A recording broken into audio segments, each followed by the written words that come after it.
नमस्कार। पॉलिटिकल पंचायत देख रहे हैं आप। आपके साथ मैं हूं हिंगलाज दान।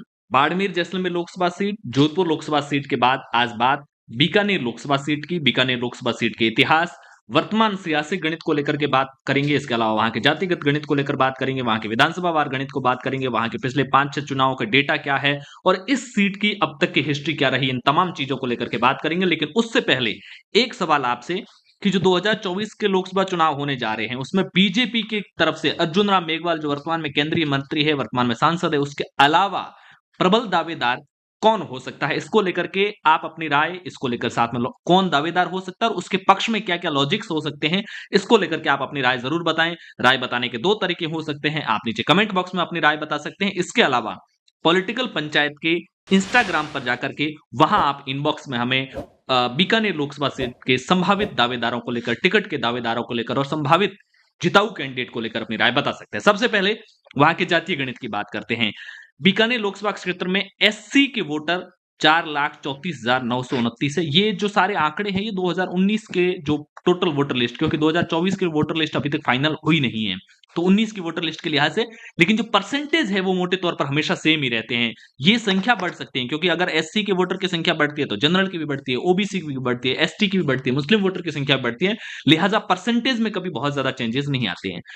बीकानेर रिजर्व सीट है वैसे। एसटी के वोटर बीकानेर में है 7,341, केवल 0.4% है। मुस्लिम वोटर यहां पर 2,80,186 है, जो टोटल वोटर का करीब 15.3% है। अगर रूरल और अर्बन की बात करें तो बीकानेर लोकसभा क्षेत्र मोटे तौर पर 68% के लगभग रूरल एरिया में है, ग्रामीण एरिया में है, जहां 12,49,733 वोटर हैं। और जो शहरी एरिया है वो 31-32% के आसपास है, जहां 5,85,411 वोटर हैं। अब बात करते हैं बीकानेर की विधानसभा क्षेत्र। आप सभी को पता है कि राजस्थान विधानसभा की 200 सीटें हैं, लोकसभा की 25 सीटें, लिहाजा हर लोकसभा क्षेत्र के अंदर विधानसभा की 8 सीटें आती हैं। बीकानेर के अंदर कौन कौन सी 8 आती हैं?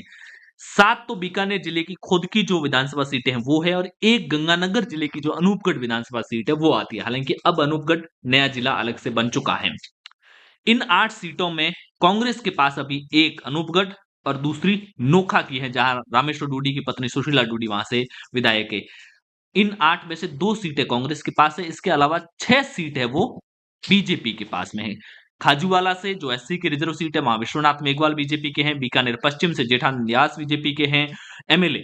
बीकानेर पूर्व से सिद्धि कुमारी बीजेपी के एमएलए हैं। कोलायत सीट से अंशुमान सिंह भाटी, जो देवी सिंह भाटी के पोते हैं, वो यहां से बीजेपी के एमएलए हैं। लूणकरण सर से सुमित गोदारा, जो लगातार दूसरी बार जीते हैं, बीजेपी के हैं।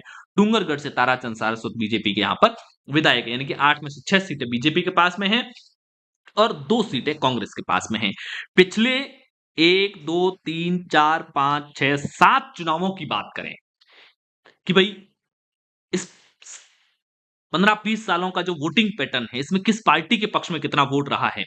तो अगर 2008 से शुरुआत करते हैं, 2008 के विधानसभा चुनाव में ये जो वोट परसेंटेज है, ये बीकानेर लोकसभा क्षेत्र में आने वाली जो 8 विधानसभा सीटें हैं, उनका वोट शेयर है, चाहे वो लोकसभा चुनाव हुए हो, चाहे विधानसभा के चुनाव हुए। 2008 के जब विधानसभा चुनाव हुए, तो इन 8 विधानसभा क्षेत्रों के अंदर कांग्रेस को 33.3% वोट मिले और बीजेपी को 28.2% वोट मिले, बीएसपी को 5% के आसपास वोट मिले। 2009 के जब लोकसभा चुनाव हुए तो यहां पर कांग्रेस का वोट शेयर बढ़ा, 39.5% हुआ। हालांकि बीजेपी के अर्जुन राम मेघवाल उस समय पहली बार यहां पर सांसद जीते थे, 42.9% वोट मिले थे बीजेपी को यहां पर। और ये वो पहला चुनाव था जब बीकानेर सीट रिजर्व हुई थी, क्योंकि 2008 में परिसीमन हुआ था।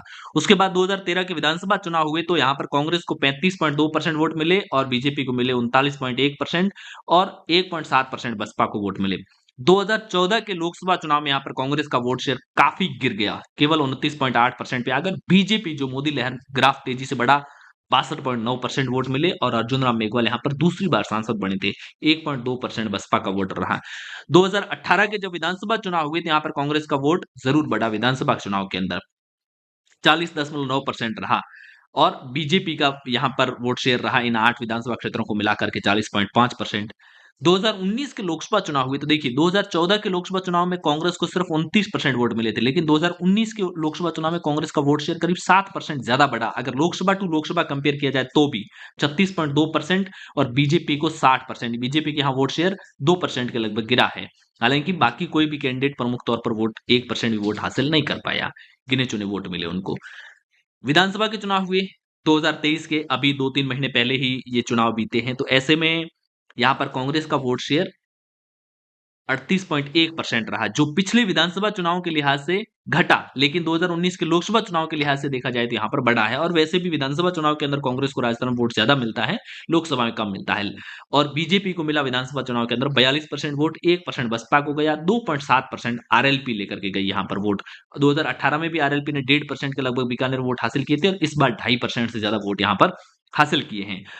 एक पैटर्न अगर 2014 और 2019 के लोकसभा चुनाव का देखेंगे तो बीजेपी का वोट शेयर घटा है, जबकि पूरे देश के अंदर बीजेपी की 2019 के अंदर सीटें बढ़ी थी। अब बात करते हैं बीकानेर लोकसभा सीट के अब तक के इतिहास को लेकर, अब तक के जितने भी चुनाव हुए, कौन जीता, उसकी पार्टी क्या थी, उसको वोट कितने मिले, नंबर 2 पर कैंडिडेट कौन रहा, उसकी पार्टी कौन सी थी, उसको वोट कितने मिले, और अंतर कितना रहा 1 और 2 नंबर के कैंडिडेट के बीच में, ये बात करेंगे।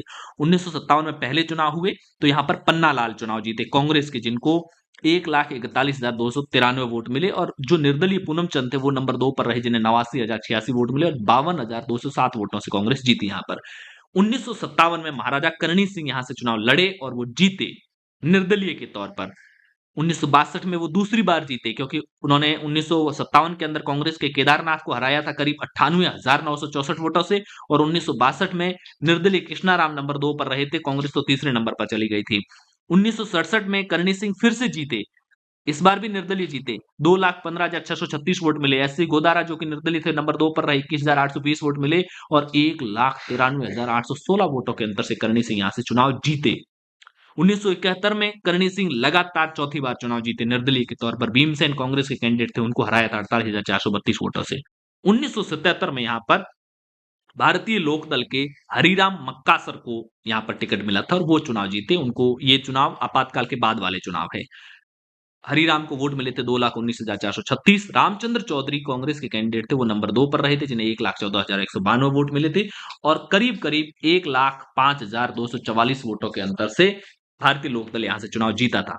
1980 के अंदर कांग्रेस, तब तक कांग्रेस चूंकि आपातकाल के बाद में कांग्रेस दो गुटों में बंट चुकी थी, कांग्रेस जो इंदिरा थी उसको आईएनसी आई कहते थे, और कांग्रेस उर्स जो दूसरे वाला पार्ट ऑर्गेनाइजेशन वाला पार्ट था वो आईएनसी ओ कहते थे उसको।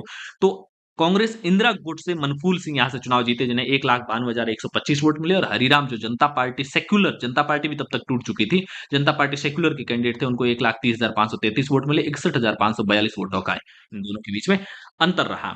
1984 में मनफूल सिंह फिर से जीते, जनता पार्टी के केदारनाथ को हराया। 1989 के अंदर शोपत सिंह मक्कासर यहां से सीपीएम के कैंडिडेट चुनाव जीते। अगर आप नहरी बेल्ट को देखते हैं, बीकानेर है, हनुमानगढ़ है, गंगानगर है, इस एरिया के अंदर लेफ्ट काफी मजबूत है। लेफ्ट अगर किसी विधानसभा चुनाव में एक दो अगर सीटें भी निकाली जाती है तो बीकानेर संभाग से ही लेफ्ट यहां पर सीटें निकालता है। और लेफ्ट 1989 में बीकानेर से सीपीएम का सांसद भी रह चुका है शौकत सिंह मक्कासर। ये राजस्थान में गिने चुने सांसदों में से होंगे जो लेफ्ट पार्टियों के सांसद बने हो। मनफूल सिंह जो कांग्रेस के कैंडिडेट थे, लगातार 2 बार जीत रहे थे, वो 1989 के अंदर हार गए। 1991 में मनफूल सिंह फिर से जीते कांग्रेस के टिकट पर, और गिरधारी लाल भोबिया जो बीजेपी के कैंडिडेट थे उनको हराया 37,266 वोटों से। 1996 में महेंद्र सिंह भाटी यहां से सांसद बने, जो कि देवी सिंह भाटी के बेटे थे। 3,40,632 वोट मिले कांग्रेस के मनफूल सिंह को, चुनाव हराया उन्होंने। हालांकि 1998 में बलराम जाखड़ को यहां से चुनाव लड़वाया गया, बलराम जाखड़ चुनाव लड़े, 5,60,257 वोट मिले, और महेंद्र सिंह भाटी जो देवी सिंह भाटी के बेटे थे और अभी जो कोलायत से विधायक है अंशुमान सिंह भाटी, उनके पिता थे, जिनका बाद में स्वर्गवास हो गया था एक हादसे की वजह से। तो महेंद्र सिंह भाटी को वोट मिले 3,69,632 और वो 1,90,625 वोटों से हार गए।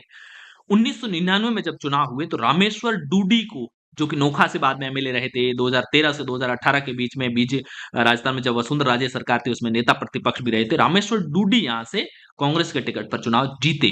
राम प्रताप कासनिया को बीजेपी ने टिकट दिया था, लेकिन वो हार गए थे करीब 94,509 वोटों के अंतर से।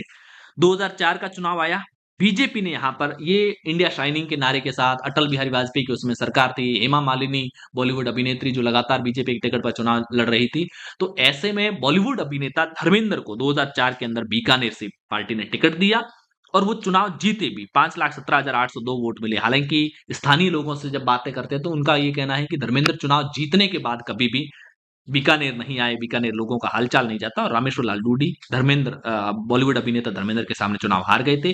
57,175 वोटों का अंतराल रहा था, बहुत ज्यादा मार्जिन नहीं था हार जीत का। 2009 के चुनाव हुए, ये 2008 में आप सभी को पता है कि देश में परिसीमन हुआ था, और ये जो बीकानेर सीट है वो एससी के रिजर्व हो गई थी। अर्जुन राम मेघवाल जो कि प्रशासनिक अधिकारी रिटायर होकर के राजनीति में आए थे, उनको बीजेपी ने टिकट दिया, वो यहाँ से जीते। रेवंत राम पवार कांग्रेस के थे, उनको हराया था करीब 19,575 वोटों से, मार्जिन कम रहा था।